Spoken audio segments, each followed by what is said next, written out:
defensive tackle was one of the better position groups for the Indianapolis Colts in 2022. Now, can that be the same in 2023? Is DeForest Buckner still a top five defensive tackle in the NFL? Will the Colts prioritize an extension for Grover Stewart? And how about that rookie, Adetomiwa Adebawore? Let's talk about it. Welcome to the Horseshoe Huddle Podcast presented by Fan Nation on SI.com, part of the Fans First Sports Network. My name is Andrew Moore, and I'm joined here, as always, with my colleague, co-host, and fellow writer at Horseshoe Huddle, Drake Wally. Drake, literally, I think we're on Wednesday, so we're on the cusp of 2 weeks out from the start of training camp. I think players report 2 weeks from tomorrow, actually. So we're getting close. The dead period of the NFL season is almost to an end. You can kind of smell it. We're just inching closer and closer to some real football going on. So how are you doing, brother? How was Drake Wally's world this weekend? It was really good, and kind of going back to what you said, there's no off season as excruciatingly painful to wait for like the NFL. It's definitely the longest. So for training camp to be approaching and it be so close after all of this buildup, after the draft and after some signings, man, it's really nice to know that it's just right around the corner. But now we're going to talk about some of the biggest players, literally and figuratively, that this team has that are detrimental to the defense's success. Yeah, and I think when you're talking about this group, especially the combination of DeForest Buckner and Grover Stewart, arguably the best tandem on the Colts, and one of the best defensive tackle tandems in the entire NFL. And the way they played in 2022 was, like I said, one of the few bright spots for this team. And now if they could just take that either to another level or kind of just build upon that in 2023, I think it's going to set the tone for the entire defense to get off on the right foot this season. The chat is already blowing up. Truett, as always, is here. I want my Horseshoe Huddle. When do I want it? Now. Well, Truett, we're here to grant your wishes. We're here to talk some defensive tackles. Great to see you, buddy. Sharon is here. Hello to you as well. And inside the shoe, sup, fellas. So it's good to have all of you guys in here with us as well. And I know all of you guys, all our people in the chat have already done this, but if anybody else hasn't, please go ahead and follow us on all of our social medias, like Horseshoe Huddle on Facebook, follow Horseshoe Huddle on Twitter, at Colts on FN, and subscribe to our YouTube channel here at Horseshoe Huddle. Hit that bell so you know when Drake and I are going live, whenever Destin and Shot are going live, because like I said, 2 weeks until training camp, and once camp rolls around, this channel is going to be a very, very busy place. So make sure to subscribe. And if you can't catch us on YouTube, Apple, Spotify, wherever you listen to your podcast, we're on there as well. So make sure you subscribe, rate, and review there. Helps us out with the algorithm so we can reach more Colts fans just like you. So, Drake, without any further ado, let's just dive right into the defensive tackle position for the Colts. Like I said, a group that we really didn't need to worry too much about in 2022, despite DeForest Buckner wearing a bionic arm, having to deal with a torn ligament in his elbow, still went out there and was one of, if not the best defensive player on the Indianapolis Colts. Grover Stewart was blowing everything up inside. Two bright spots in an otherwise dim season for the Indianapolis Colts. Yes, and even with that injury, I mean, Buckner still logged a career high, by the way, in tackles. He had 8 sacks. He still had 22, which is tied for the second most in his career QB hits. DeForest Buckner is not a guy you need to worry about. I mean, if he could play like that injured, good Lord, imagine him fully healthy. As far as Grover Stewart, arguably one of the most, if not the single most underappreciated defensive tackle in the entire league, set career highs literally across the board in almost every statistical category. So when you're coming into a season like this with a new breath of fresh air with Shane Steichen at the helm, man, it just gets you super excited, especially if Buckner can stay healthy and if Grover Stewart can continue on that path of momentum that he was on.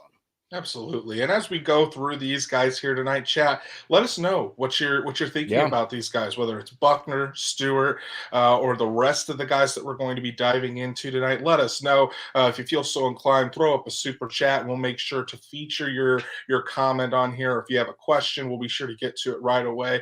But Drake, you already mentioned the man we're going to start with first, and the reason that we titled this episode is DeForest Buckner still a top five defensive tackle is because there was recently a list that came out from ESPN that is going down, and I guess they talk to talent evaluators, GMs, different people throughout the league, do a survey in the top 10 players at each position.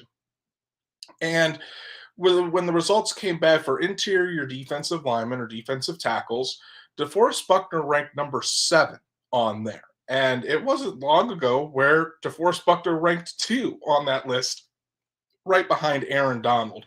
So it seems like the league at least has cooled off a little bit on DeForest Buckner. Warranted or not, that's kind of what we're here to discuss. So as we go into this 2023 season, DeForest Buckner's third season with the Indianapolis, no, not third. Wait, is it third?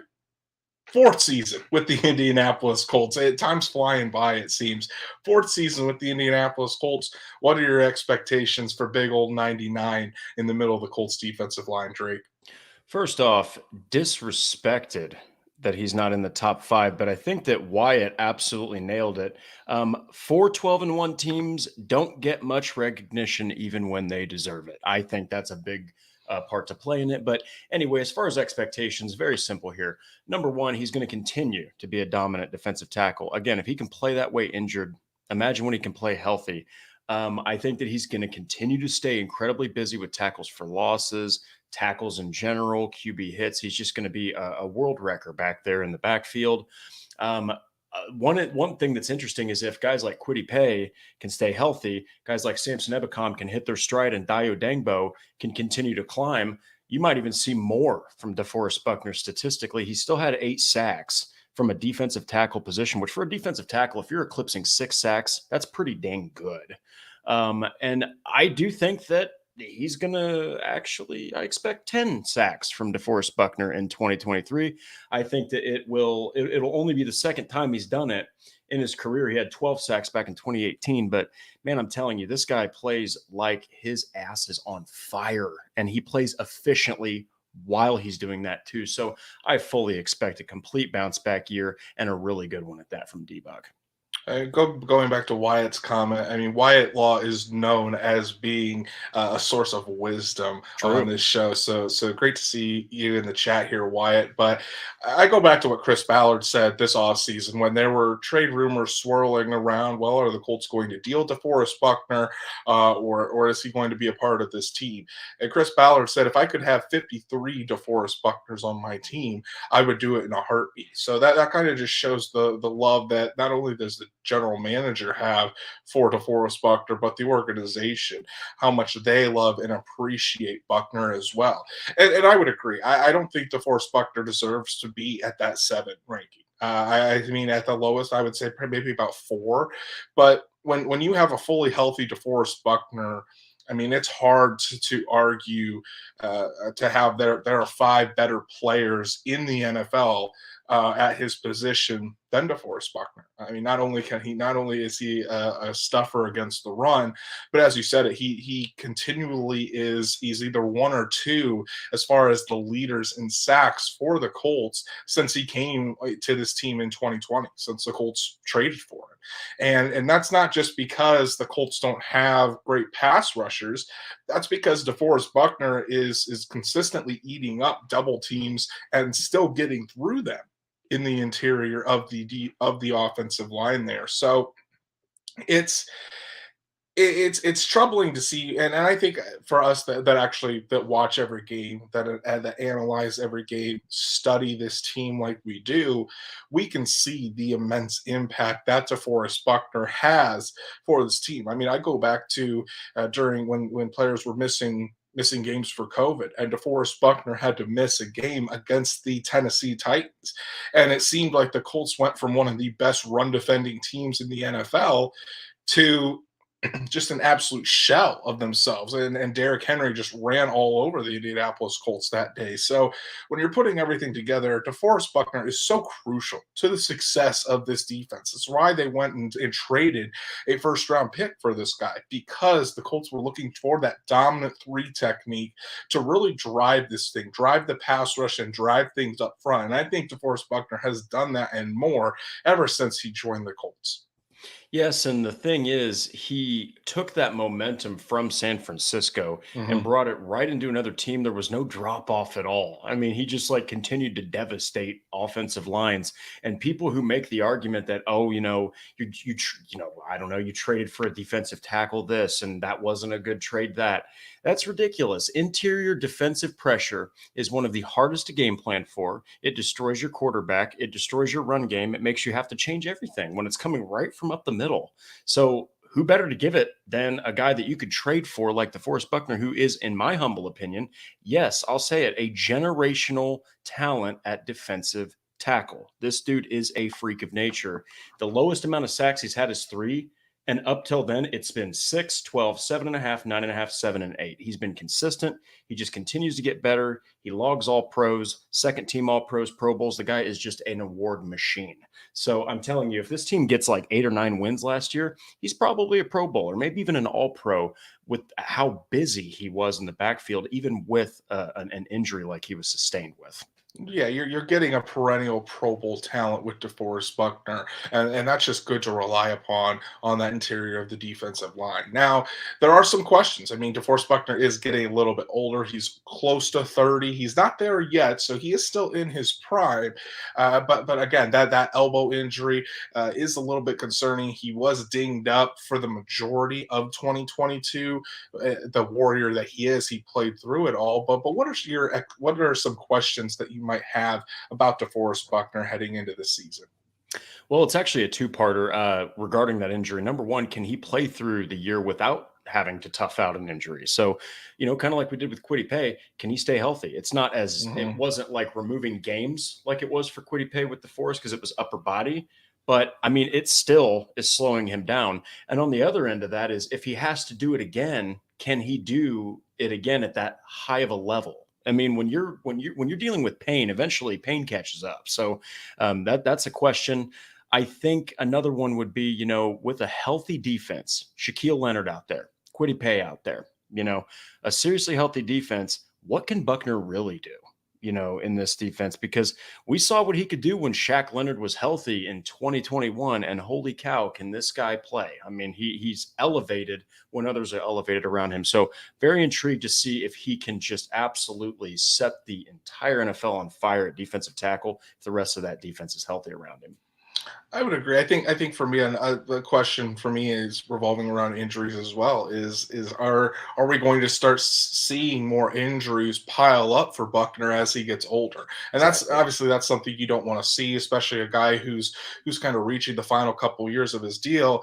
The Colts are going to have to be faced with that question of, do they pay DeForest Buckner, or is it time to move on? And I'm sure they'll get to that here within the next couple seasons, obviously, but if those injuries do start to pile up and he starts missing more and more games, that's a big hole to fill in the middle of your defensive line. And DeForest Buckner is not just a guy that you take a backup, even with we hope that the next step that Adetomiwa takes. You're not just going to throw somebody in there and then expect the type of production and the type of impact that Buckner brings. And I know this is something that we have been saying over the past couple seasons. I mean, when Yannick Ngakoue comes to the Colts, we're thinking, this is going to take less attention away from DeForest Buckner, and he's going to be able to eat. Or we Yep. say if Kwity Paye can take that next step, this is again going to take more attention away from DeForest Buckner, and that really hasn't come to fruition. DeForest Buckner has still been able to put up very productive seasons, leading to an All-Pro to Pro Bowls with the Indianapolis Colts. But is this finally the year? And this really isn't a DeForest Buckner question, more so of an overall defensive line question. Is this the year that DeForest Buckner finally gets some help on that defensive line where not all the attention is directed to number 99 in there? Is this where we're going to see more double teams out for Kwity Paye, more double teams out to Samson Ebukam, so that way Buckner can get those one-on-one matchups against inferior offensive linemen where he's going to have the upper hand? And I think once the Colts are finally able to do that, to give him more one-on-one matchups and not for the entire focus of the offensive line to go squarely on Buckner, then I can see where he's going to have even a bigger impact on the game than we're used to him seeing. Well, and I love how you brought that up because, you would assume that these defensive ends would just absolutely be tearing apart the quarterback because, of DeForest Buckner's presence, or the other way around, that he would be kind of like you said, he would be able to eat because of pressure from the outside. But like you said, if anything, it's been the defensive ends that have truly benefited from him getting the quarterback to bail out of the pocket. I mean, I know that we basically beat this horse dead, but it's the truth. Yannick Ngakoue had a lot of cleanup sacks, and a lot of those sacks were due to just relentless internal pressure. I mean, it's just the truth. And so if you have a defense where hypothetically you got Ebukam is playing well and Paye is playing well enough where the quarterbacks and offensive line have to worry about the edges, then that's going to open up far more opportunities for DeForest Buckner on the inside. I mean, when he was in San Francisco and he had that serious threat on the outside edges, he got 12 sacks. I mean, the guy literally got 12 sacks, which for a defensive tackle, that's like Aaron Donald type of status. That's really, really good.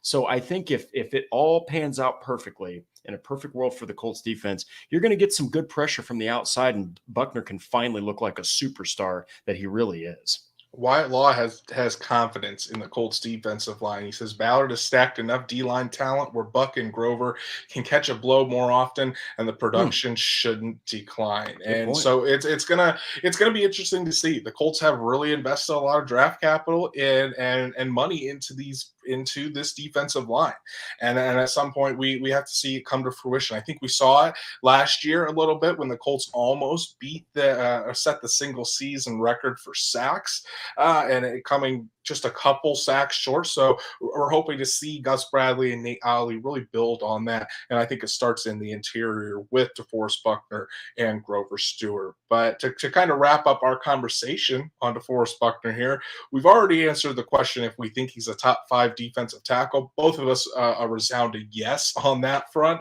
But Drake, what do you think his impact is going to be for this Colts team? And maybe not just with production, but as a leader on this defense that is continuing to grow and has a lot of young pieces around it too.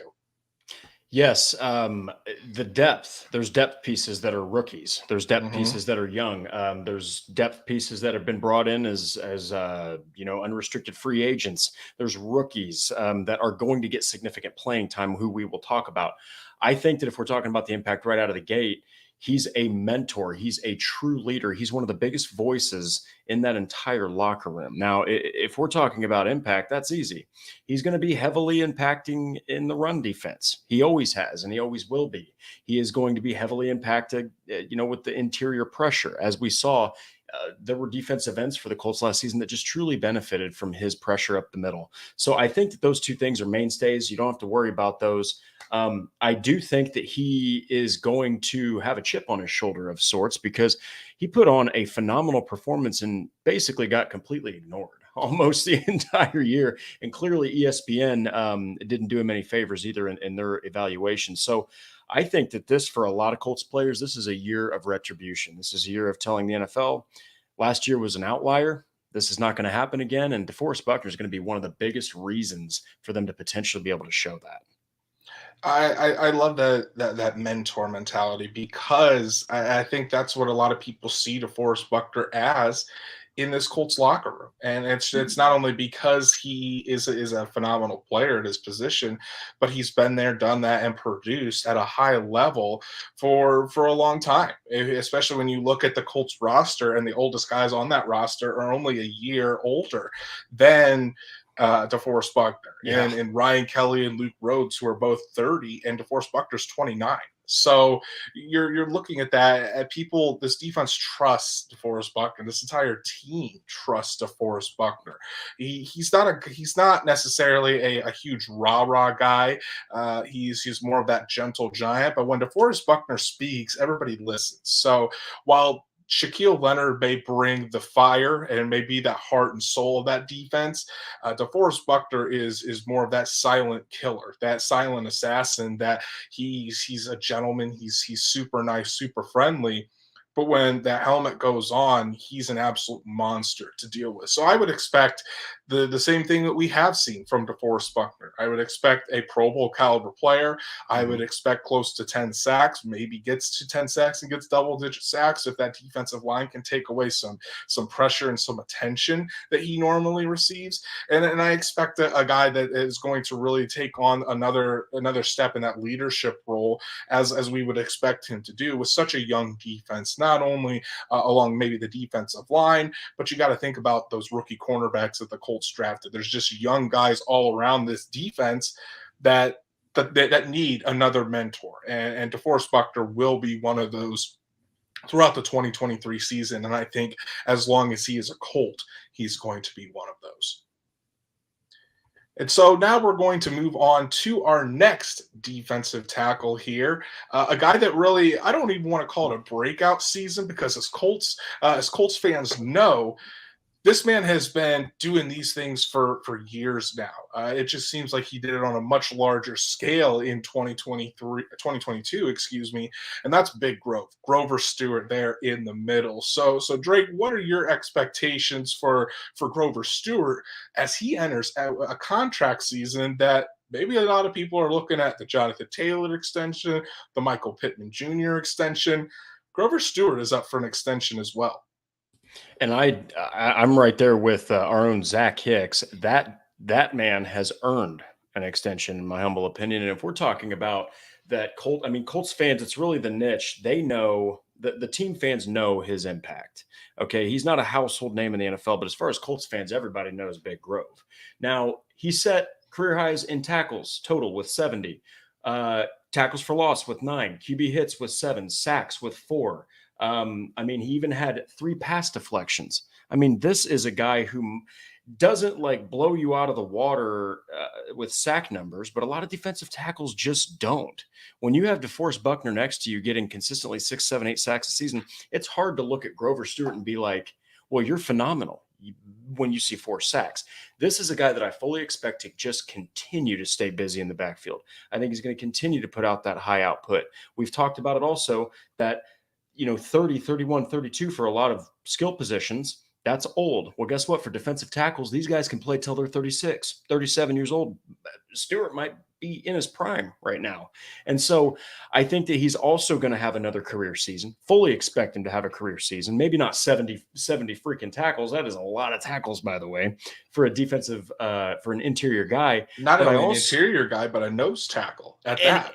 anybody, like at the nose tackle position, for you to exceed 50 tackles is impressive. 70 is ridiculous.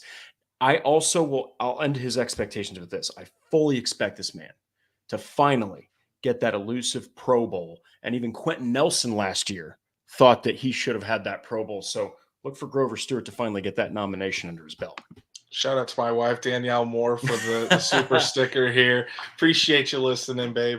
Always good to see you in the chat. But yeah, Drake, I think this is now just a running joke among Colts fans is which player is really high on production, really high as a fan favorite, but as far as around the league, really low on recognition, and it's easily Grover Stewart. Oh yeah. Career highs in all those metrics that you mentioned, and when we talked to him this offseason, Grover Stewart said what he's been working on is to become a better pass rusher. So that way, a lot of times earlier in his career and even last season, a lot of times on third down, the Colts take Grover Stewart off the field and put in a better pass rushing defensive tackle to really get after the quarterback. Grover Stewart doesn't want that to happen. He wants to be out there for all 3 downs. He doesn't want to just be known as the as the ground stuffing nose tackle. He wants to be able to go out there and put pressure on the quarterback as well. And he said that's something that he has been working on throughout the offseason. So when you're talking about Grover Stewart and a possible extension that could be coming up for Stewart, yeah, this is kind of what Zach and I talked about when I had made a guest appearance on Locked On Colts. Is that as of right now, you could probably get Grover Stewart for maybe 3 years, another I'd say 13 to 14 million dollars a season.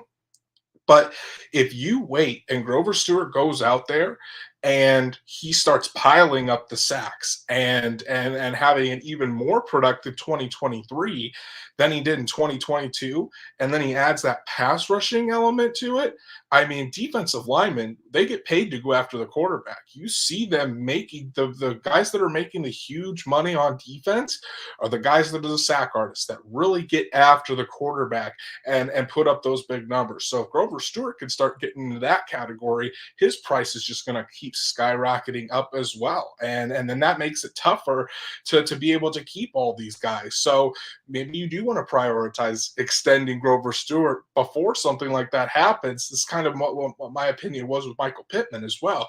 You can get Pittman for cheaper before he really starts to explode on the scene and you're having to pay him really expensive wide receiver money. The same could apply with Grover Stewart as well. I want to shout out to Nathan Barnhart for the super sticker, a loyal listener. Ethan, thanks a lot for that, buddy. We appreciate it as always. But yeah, my expectations, another big season out of Grover Stewart. Again, I'm really high on this defensive tackle tandem. And I don't see really any reason to see why Grover Stewart would take a step back from what he did in 2022 unless a catastrophic injury hits or something like that. But I would expect the same Grover Stewart that we've seen over the past few seasons, a guy that continuously works his butt off and just continues to get better every season. Yeah, and just real quick to go back to the contract extension, everybody gets caught up in the big quote unquote sexy positions like the quarterbacks and the running backs and the wide receivers and all that, maybe even offensive linemen. No one talks about defensive tackles. That's not a glamorous position, outside of a couple guys like Buckner and like Donald. You're kind of looking at it like, well, they're just there. They're the grimy guys who are, the chaos causers who just, will blow up an interior offensive line. Grover Stewart, I think, has earned himself this contract extension, and it's also the easiest one to address, probably the cheapest one too. And it is very underrated what he brings to that defense, because with him and Buckner both just right there next to each other, that is a huge, huge problem for any offense, regardless of how good your line is, regardless of how bad. You have to address both those guys every single snap. Now, what are your questions about Stewart heading into this season? Because while he did have a really good season last year, and we've seen him get better year after year, he's not at that perennial Pro Bowl level that DeForest Buckner is. So there is a little bit more uncertainty with what we're going to get out of Stewart. But what do you think the big man gives us in 2023? So they're really easy questions. One is what we were just asking: is he going to get that extension? Are the Colts going to risk him potentially skyrocketing his value to $16 million a year or something crazy like that? I will go with a prediction. I think they do extend him. I think they're going to wait until later, but I think they're going to extend him because, as we've talked about, they tend to extend their players really late in the offseason. They put that kind of at the last part of the importance list. And the last one is, can he contribute to the pass rush more? Because if he can start doing that, and Buckner already does it, and then you've got Kwity Paye and you've got this rotation of defensive ends putting all that pressure, all that together, that could become one of the best defensive lines in the entire league. And I'm not just saying that because we're doing a Colts show. I'm saying that because it's true. They could potentially have a top 10 defensive front, especially if Stewart can answer the call to that question and contribute more to the pass rush. True, and ask how many years has Grover played. I think he's entering year 7 with the Indianapolis Colts. He was drafted back in 2017, if I remember correctly. So, yeah, I think the biggest question for me about Grover Stewart is just because Grover Stewart's, well, he may be under the radar to some fans around the league that aren't fans of the Indianapolis Colts.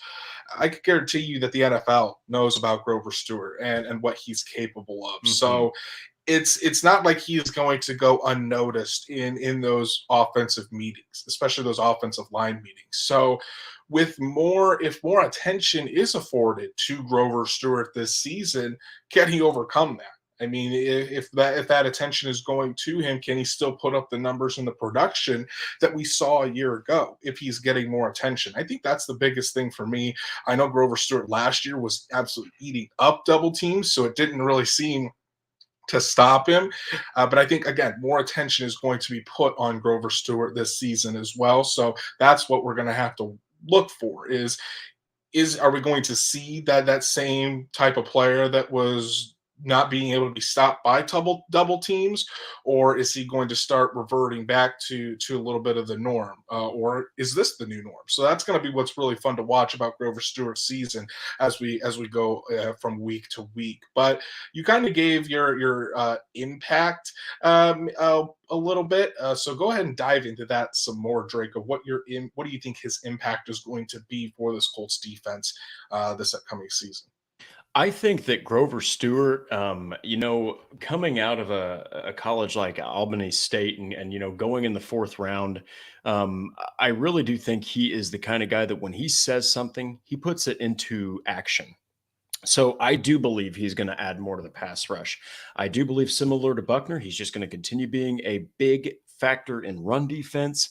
And also, similar to Buckner, he's going to stay highly active as a defensive tackle. Both these guys had over 70 tackles. I mean, that's Mm-hmm. just ridiculous to think about. And look for his tackles and his tackles for losses to just continue on, but really, really look at that sack number, because I'm telling you, he's going to probably increase those QB hits, those QB pressures, and those sacks. I think that he is a guy that, again, when he says he's going to do something, he does it, because he came out of such a small school, had a lot to prove, and he hasn't gotten that extension yet.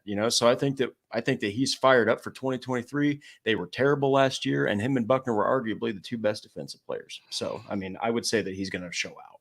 And it would not surprise me if what we saw in 2022 was just the start of the prime of Grover Stewart, and not the peak, because Love the that. guy, again, like you mentioned, it come from Albany State. I mean, this guy was not a big school kid.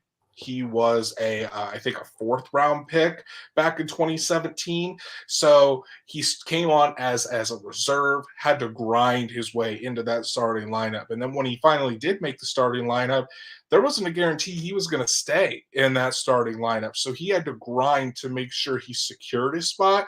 And now we've seen him really continue to grind to become one of the better nose tackles in the NFL. And that there's really no question about that. So I would not be surprised if Grover Stewart takes another step forward. And again, I would not be surprised if we see another career year out of Grover Stewart. Can he get up to the 6.5 sacks? Again, get 70 tackles, make double-digit quarterback hits? Wouldn't surprise me at all. And the Colts would obviously love to have that. But again, we're talking about a guy that the Colts would love to keep in the building. And he is one of the extensions I would expect the Colts to make. I don't know if it's going to get done before training camp starts. I don't know if it's even going to get done before the season starts. But I would expect an extension to be done with Grover Stewart before he reaches the free agent market. That's for sure. And then as we move along to kind of the final guy that we're going to highlight here, I touched on him a little bit on Thursday's episode, because he's listed as a defensive end on the Colts official website. But I think most of this guy's playing time is going to come from the middle, from the interior of the defensive line. And that's the rookie out of Northwestern, Adetomiwa, Adebawore, the fourth round pick, now I think 110 overall. And he's actually the feature of my newest Rookie Files piece that dropped this morning as well. So guys, go check that out. But Drake, this guy burst onto the scene in the Senior Bowl, the Combine. He absolutely lit everything up. His name was generating first round buzz, and then he slid down to the Colts in the fourth round, which I think was a steal for Chris Ballard and this group. But what are your expectations for Adebawore as he begins his NFL career?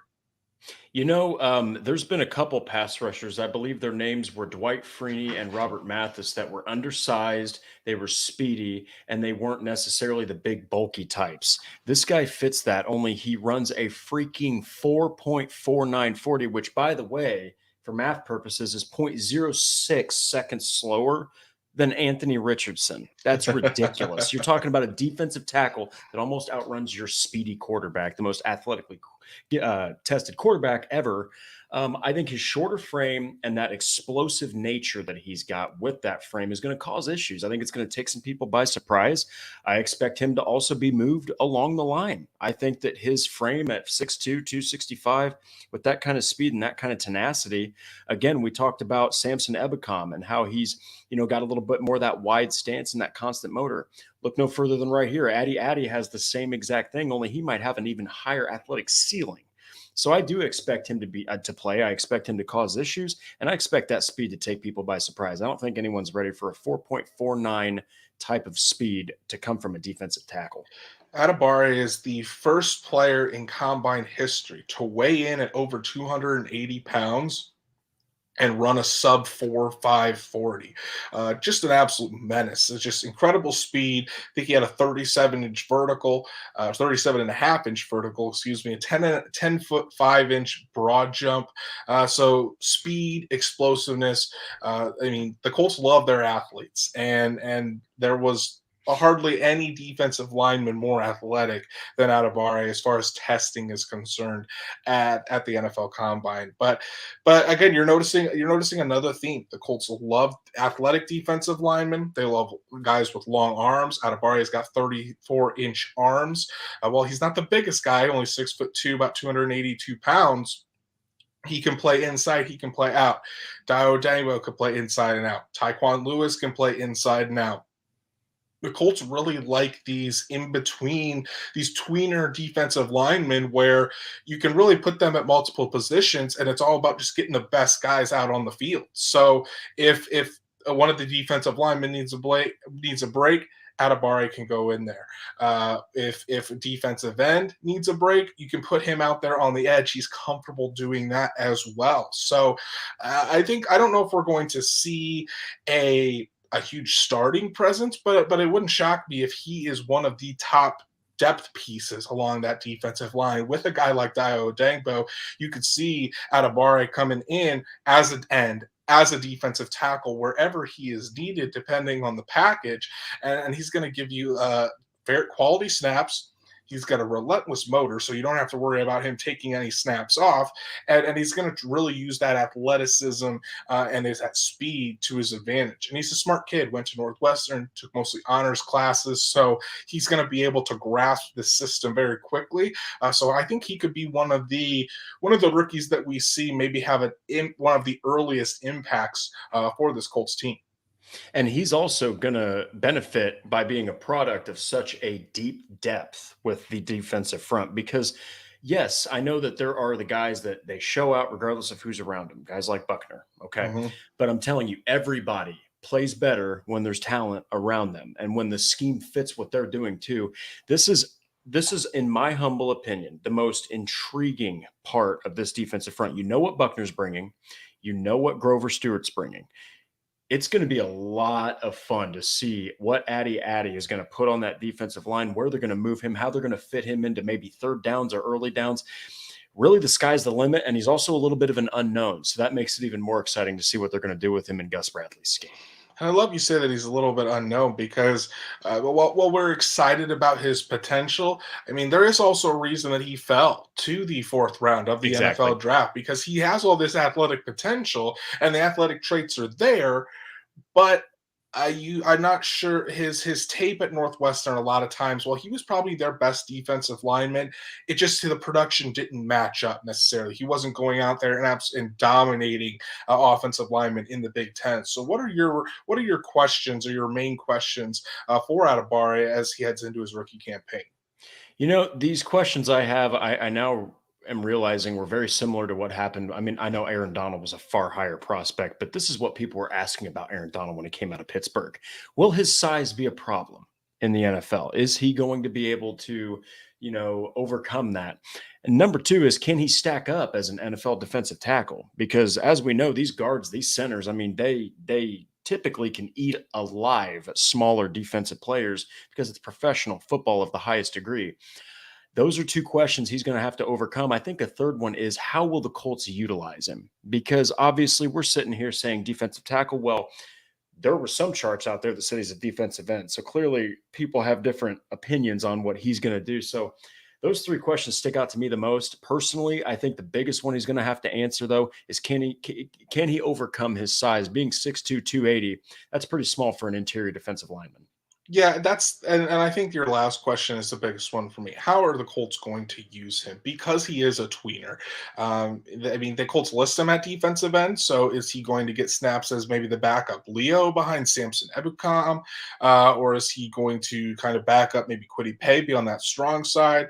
But then when you spoke with him this after he was drafted, and he was talking to the media, he said, he feels more comfortable rushing from the interior. He thinks he fits really well at the three technique. So that would be a natural position for him to maybe be taken under the wing of a all-pro defensive tackle in DeForest Buckner to learn the ropes, learn that three technique position where you're really trying to rush the passer, and that's the main pass rushing defensive tackle position, is that three technique, where I think Adebawore would be a really perfect fit, even though that you could have a 6'7" DeForest Buckner and a 6'2" Adebawore. I mean, it's a little bit different. But the speed, the athleticism, the explosiveness, he said he doesn't really have to think as much when he's rushing from the interior, so he can kind of just let his athletic ability take over.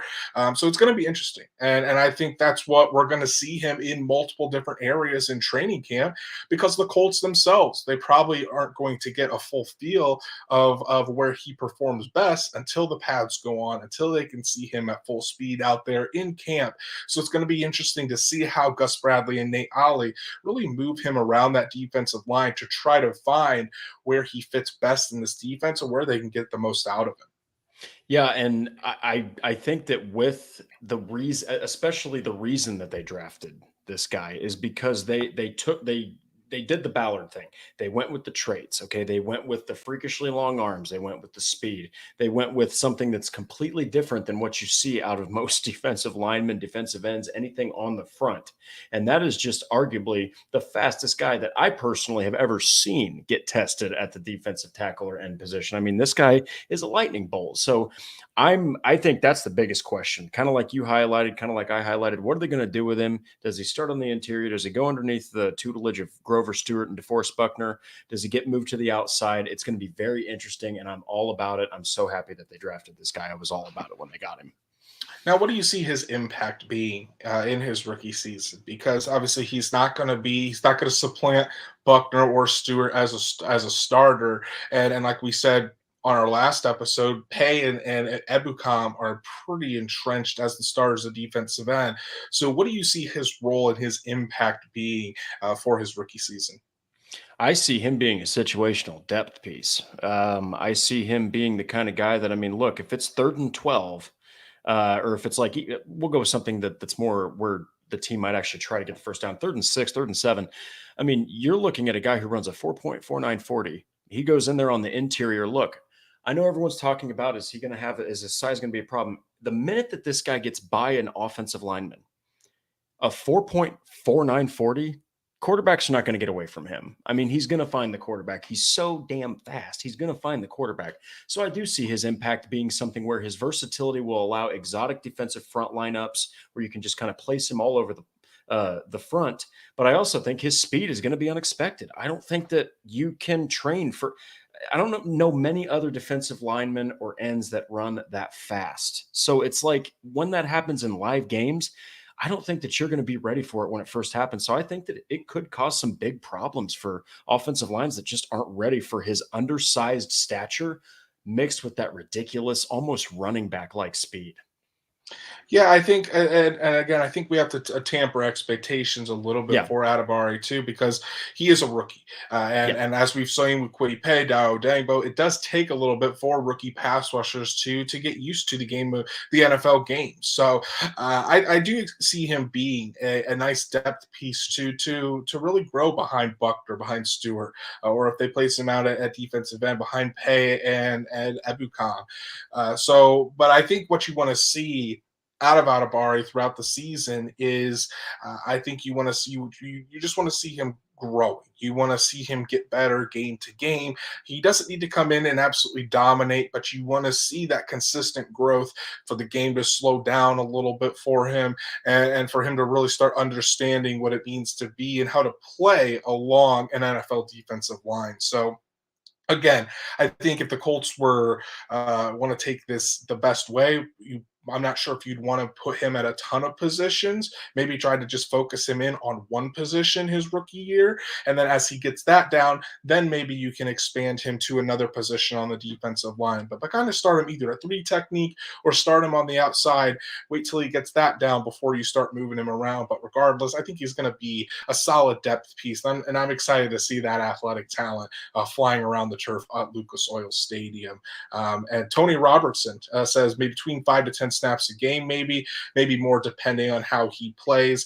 I think it'll be a little bit more. I think you could probably see probably looking at maybe around 20 because the Colts do like to rotate their defensive Oh yeah. line quite a bit to keep people fresh. But if he starts to produce, he'll get more snaps. So we're going to have to see how that goes. We're not talking about the cornerbacks today, but I wanted to give loyal listener Nathan Comanci a shout out. He says, "Hello guys, do you see the Colts getting Eli Apple for depth?" We'll just answer this one quick, Drake. My opinion, Eli Apple really doesn't fit the culture or the locker room that the Colts have. Plus, the Colts, I know, want to get a lot of their rookie cornerbacks some experience. So if the Colts do sign a cornerback or a veteran, I don't think it would be Eli Apple.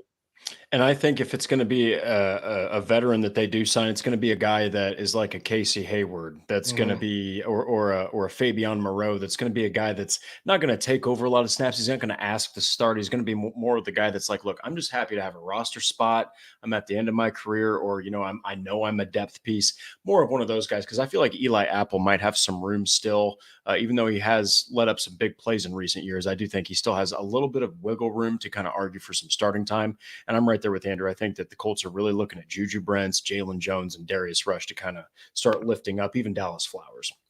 Okay, so as we wind down our talk here about the defensive tackles, there's still others on the roster that we haven't talked Yeah. about. And the Colts that really have a lot of defensive tackles. It's going to be interesting to see these battles come training camp. Tavid Bryan, who the Colts signed in free agency this spring. Eric Johnson, who was a fifth-round pick last season. McTelvin Agam, Caleb Sampson, Jamal Woods. Those are all the defensive tackles that the Colts currently have on their roster. So from those guys, and outside of the three that we've talked about, Drake, which defensive tackle do you see making the biggest or having the biggest impact for the Colts this season outside of Buckner, Stewart, and Adebawore? This one was really hard to this was a thinker for sure. Mm-hmm. But I go with Taven Bryan. Now, I know that when you look at his first round draft position back in 2018, and you look at how he's panned out, he's been a bust. If you talk about Mm-hmm. a first round draft pick at defensive tackle, but here's what he isn't. He's not a bad depth piece to have. Okay, like he's not a first round pick at all. More like maybe a fifth, maybe a sixth type of round pick. But he was just a bust coming out of first round.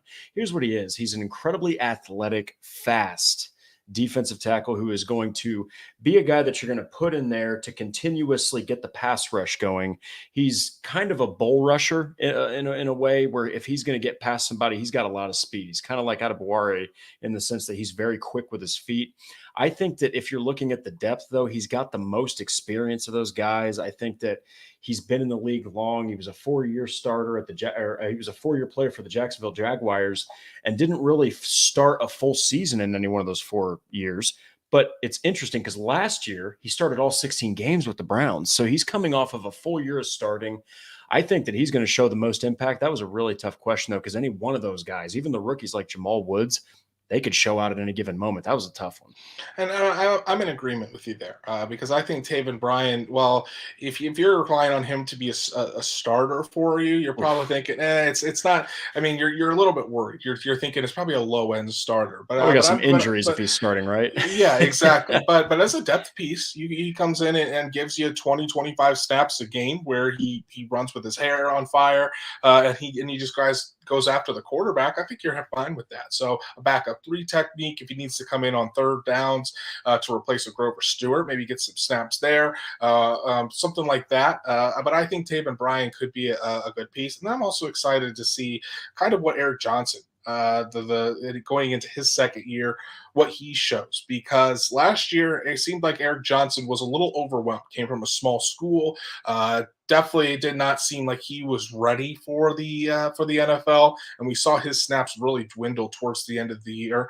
I think he needs to work on his play strength. So if he's done that, and again having that jump from year one to year two that defensive linemen take, hopefully Eric Johnson can kind of show that he's made some improvements and try to find and cement his role as a depth piece along the defensive line. So as we wrap up here, our last question with all of these position previews is we kind of try to preview the depth chart or give our takes of what that depth chart is going to look like. So Drake, as always, I'll let you take the floor first. Give me your depth chart for the defensive tackles as we head into training camp. So the first two are really easy, but the last two I actually am going to switch up from my original notes. It's obviously going to be Buckner and Stewart. I mean, Mm-hmm. there's not much talent out there that can supplant those two. But I'm going to go with Taven Bryan, then Addy, Okay. because until I physically see them take Adebawore and put him out there for more snaps than a veteran like Brian. Both are kind of almost the same in the way that they approach the pass rush, especially from the interior. I'm going to go with Brian first, but don't be surprised if Adebawore starts to take over that defensive, that DT3 role for the Colts. Yeah, I like that, and I think Buckner and Stewart obviously for me. Three technique and then the nose tackle there. I will put Adebawore as the just as of right now. We'll have to see how camp goes and where they're actually lining him up. I'm going to put him as the backup three technique. I think that's where he fits best. The Colts obviously have plans for him, put some decent draft capital in him. So if you stick him there, you get him behind DeForest Buckner, you let him learn from DeForest Buckner. I think that's the best course of action. And then I think it's going to be a toss up between Taven Bryan and Eric Johnson as for who backs up Grover Stewart. Um, we'll have to see if all five make the roster. I think with Adebawore can his outside inside, that might bode well for all five to make the roster if you want to count Adebawore as a defensive end. But I think between Taven Bryan and Eric Johnson, those guys are going to be duking it out back and forth to see who gets one of those final defensive tackle spots for the Colts as we head into the season. But I think, as we said with running back, as we've said with tight end, I think when you look at the defensive tackle position for the Colts, this is a group that you can be very confident in heading into the 2023 season. And it's going to be one of the better position groups for the Colts and for Gus Bradley's defense. For the first year in Shane Steichen's regime. So that's our show for tonight, guys. Really appreciate everybody joining in. Shout out to Tony Robertson, Nathan Comanci, Unboxing Mania joined us, Sky, Wyatt Law, Truitt. I want to give a special shout out to my wife, Danielle, and Nathan Barnhart for the super stickers. And also don't want to forget Sharon and Inside the Shoe tonight. No Stats Matt, no Logan Schmidt. So Unbelievable. what's going on, guys? Stats Matt told me that he wasn't going to be able to make it for the show tonight, and I said, hey, well, next time I think you just have to give us a super chat to make up for it. So we'll see if Stats Matt is back on Thursday. But hey, if you haven't done so already, please follow us on all the things like Horseshoe Huddle on Facebook, follow Horseshoe Huddle on Twitter at Colts on FN, subscribe to Horseshoe Huddle on YouTube, and hit that bell so you know when Drake and I are going live. And if you can't catch us on YouTube, Apple, Spotify, Google, wherever you get your podcasts, we're on there as well. So Drake, before we head out, I know you've been writing again a lot on horseshoehuddle.com, just supplying the people with content here through the dog days of the summer. What can people go check out? It's not been easy, but I've still found stuff to write about. One of the articles is 5 reasons Shane Steichen can succeed with the Indianapolis Colts, and a new one is both offensive and defensive depth chart previews, where I just kind of break down each position in a little bit of detail and kind of talk about what we're going to see as we approach training camp. Go check those out. And like I said, Adetomiwa, Adebawore's rookie files piece is out. Not only a kid that made an impact at the combine, but you also learn about his family lineage. In fact, he came from a royal family, so make sure you go read all about that. He's got a very interesting and very cool story. And then tomorrow, Tuesday morning, Darius Rush drops his rookie files piece as well. That one will also be a fun one to read. So make sure you check all of those out on horseshoehuddle.com. You can follow Drake at DWalsterDrake. You can follow me at Andrew Moore NFL, and we will be back Thursday night to talk about the linebacker position, where there are a lot of questions surrounding what's going on there, particularly around the health of Shaquille Leonard. So we'll try to answer all of those and preview the linebacker position for the Indianapolis Colts in 2023. So until Thursday night, have a good one, everyone.